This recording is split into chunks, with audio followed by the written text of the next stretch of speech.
Hey friends, good day. It's Bill Press here with the Young Turks Network, standing in front of the White House. I just left the White House briefing room and the briefing today with Press Secretary Sarah Huckabee Sanders. This has to be one of the most earth-shaking days yet of the Trump administration. In fact, I would say it could be the beginning of the end of the Trump administration. I'm going to be joined soon by Ryan Grimm, also with the Young Turks Network, and from the Intercept, be coming along shortly. So a little background, at least to start with. You know, for the last 10 months, Donald Trump has been doing everything he can to undermine the Russian investigation. He calls it a witch hunt. He says it's fake news. He says it's all started by Democrats who can't accept the fact that Hillary Clinton lost the election. He begged James Comey to end the investigation when Comey refused. He fired James Comey, and he still said again there was nothing to it. There's a big nothing burger. And speaking of Ryan Grimm, this morning, Robert Mueller, in effect, called Donald Trump a liar. He said, no, this is a serious investigation. There's been some serious shit going on. We're getting to the bottom of it.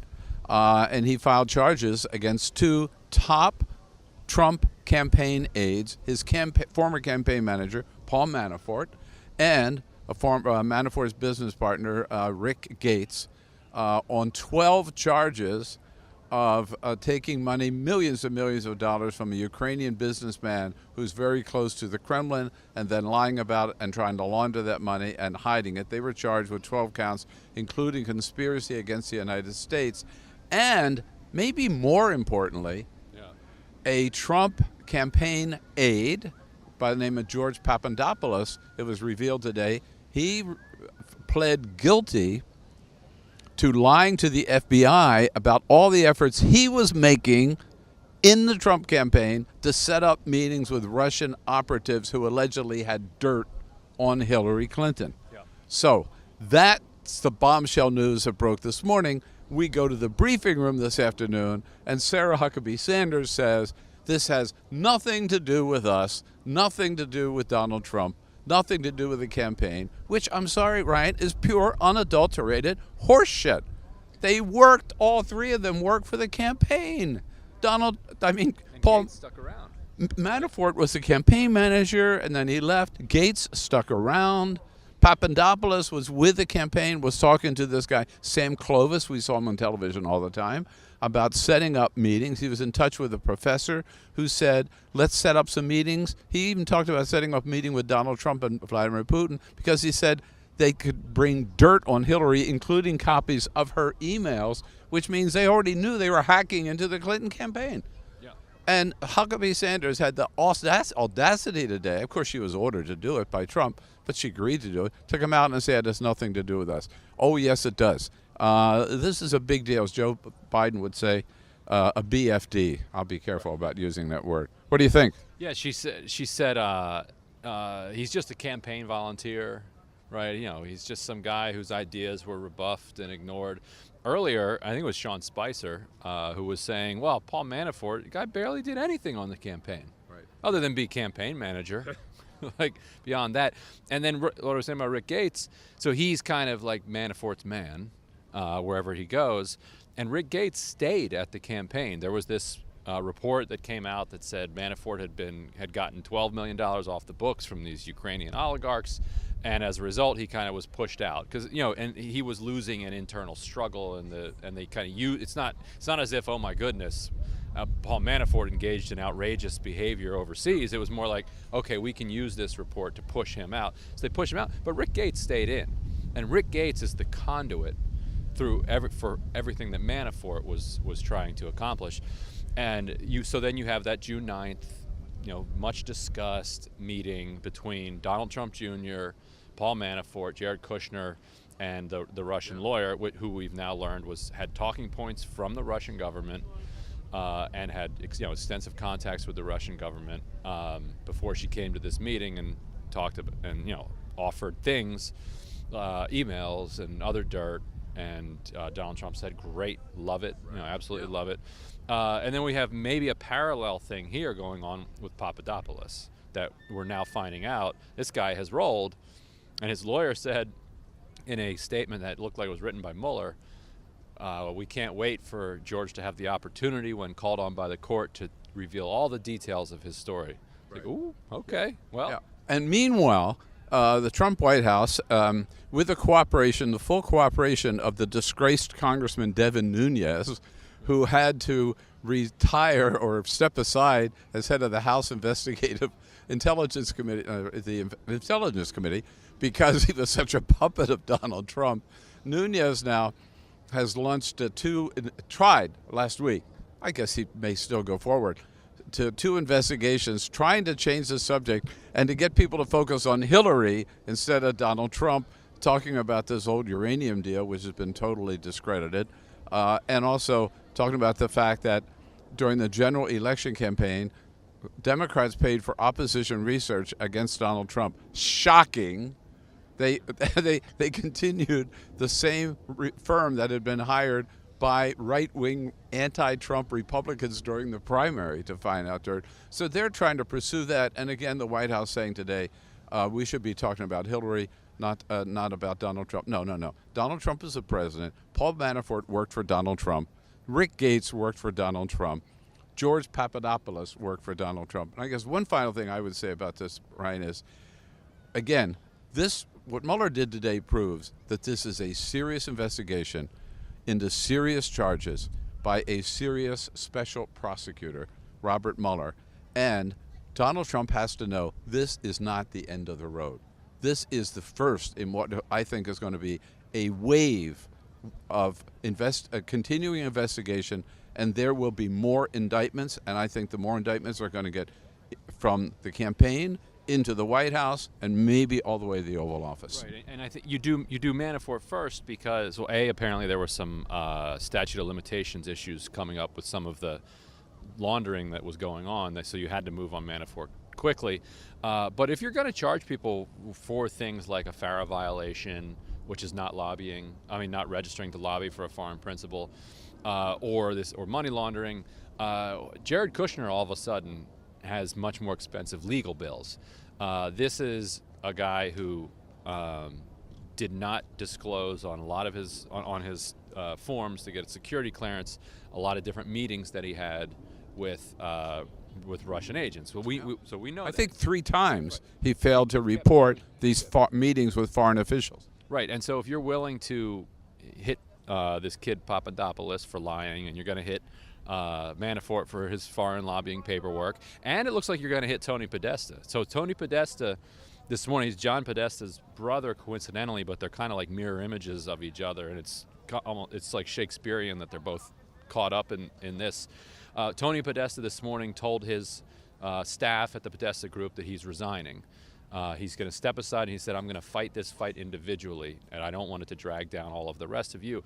So what fight is he fighting? Clearly that he's confirming there that the feds are coming after him because he's named as either lobbying shop A or B in the Paul Manafort indictment.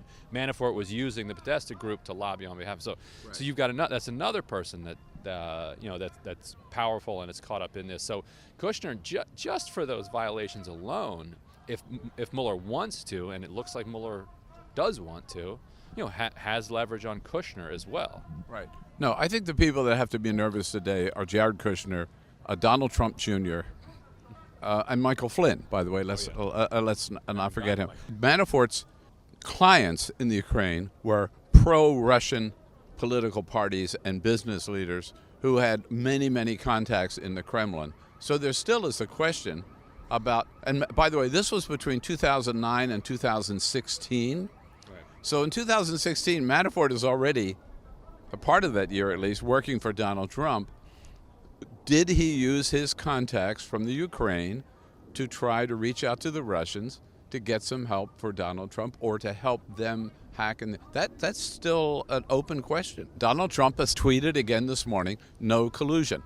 That's not what we learned this morning. We learned that George Papadopoulos, campaign aide, foreign policy advisor to Donald Trump, was using his connections to try to line up meetings, maybe even a meeting with Trump and Putin, but meetings between Kremlin operatives who had dirt on Hillary Clinton to meet with the Including Trump emails. campaign officials, including emails. That is collusion. So whether it happened or not, he was attempting to collude.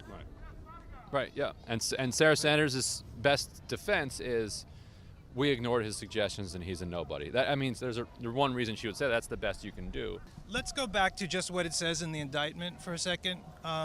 Which one? Well, against Manafort and Okay. Gates. So it's, as Trump points out in his tweeting, that these are events that took place before Manafort and Gates went to work for Trump, and it has to do with money laundering. Now, is he trying to launder money because it's illegal money that he shouldn't have earned and get in trouble, or is it because he just didn't want to pay taxes on it? Well, you're right. I'd say there's two answers to that. One, some of it is illegal in the sense that it was money that we've now determined is illegal because it was money from Ukraine to Manafort and Gates for lobbying, and he didn't want it Not reported. and he didn't report the lobbying. So that the not reporting the lobbying would be illegal. Otherwise, we're talking about just a basic tax violation. And the way that the money laundering scheme works. And Dave Dayen for the Intercept actually kind of broke this in February by just noticing a bunch of real estate transactions that only make sense through the lens of money laundering. And the basic scheme, which the Justice Department, Treasury Department, recently said that 30% of high-priced properties in Manhattan were the result of suspicious activity. 30%. And so here's the suspicious activity that unfolds. You set up a little company offshore, let's say somewhere in the Bahamas or Seychelles or elsewhere. You call it Manafort's Money LLC. Money that comes from Ukraine, you stick into this company in the Bahamas. The company in the Bahamas then buys a $3 million condo in the Trump Tower. So it's the owner, and this happened. So it's the owner then, free and clear of this property. You then take that property to a normal bank, or actually some shady banks as well, but preferably you take it to like a city bank, and you say, hey, look, I've got this $3 million property, I have no debt on it, I want to refinance it, give me a $3 million loan. Bank says, of course, the collateral is the property, here's your $3 million loan. Boom, you now have $3 million cash that you can spend. And you paid no taxes on it. Yeah. And just a postscript on that. I don't buy the line that this was all over and done with before Paul Manafort went to work for Donald Trump. He almost literally walks out of the Ukraine deal, for which he made tens of millions of dollars, and walks into Donald Trump's office. You cannot tell me that he didn't continue to keep in touch with his Ukrainian, Russian clients for help in that campaign. Right. And that hasn't been, well, we don't know whether Mueller has explored that yet, but this is not part of this indictment. There could be more. Right. And I would say if there was sort of the last thing that ever came up, and we never had the Papadopoulos thing this morning, and if Mueller did a year's worth of investigation and he nailed Paul Manafort and Rick Gates on money laundering and not registering as foreign lobbyists, bogus, nothing burger. Like, I mean, sure, put them away if they committed crimes, but they didn't tilt the election. We're like, this isn't like a world historic geopolitical event. What this is Mueller attempting to get leverage on somebody who will then talk so that they don't die old men in prison. That's the way all of these investigations work. And I said this earlier. Maybe you weren't here yet. This is not the end of the road. Sarah Huckabee Sanders today said they have indications that Mueller is nearing the end of his investigation. You know what? They're living on Jupiter. I mean, that's total baloney. There's no indication of that. In fact, every indication of just the opposite. Mueller has hired a crackerjack staff, and they're in for the long haul. And he's and working fast. And they usually start with a few fish. Manafort's a big fish, not necessarily a little fish, and they keep working up the chain. The point I'd love to make is on Jeff Sessions. Oh, yeah. Ooh, boy, Jeff Sessions. He may wind up regretting this kind of draconian mandatory minimum policy that he reinstituted. This is a guy who multiple times denied ever having any contacts with any Russians, then had to amend that, made under oath, because he actually met with Sergei Kislyak a couple times, but he said, we only talked about Ukraine and other foreign policy issues. Now it has emerged that, in fact, Kislyak told his superiors back in Moscow that they talked about the 2016 campaign. Yeah. Now it has emerged that Papadopoulos, who was a foreign policy advisor, which is basically working under Sessions in the Trump campaign, is ready to sing. What did George tell Jeff about what he knew? Because Jeff was head of this committee that Papadopoulos was a member of. If George was furiously telling everybody in the senior ranks of the campaign that the Russians had this dirt and we ought to make these meetings, what are the chances that he did not tell Sessions? By the way, in terms of regretting things, I'll just We're going to make final Bill point. pretty late. I know, I'm going to be really late.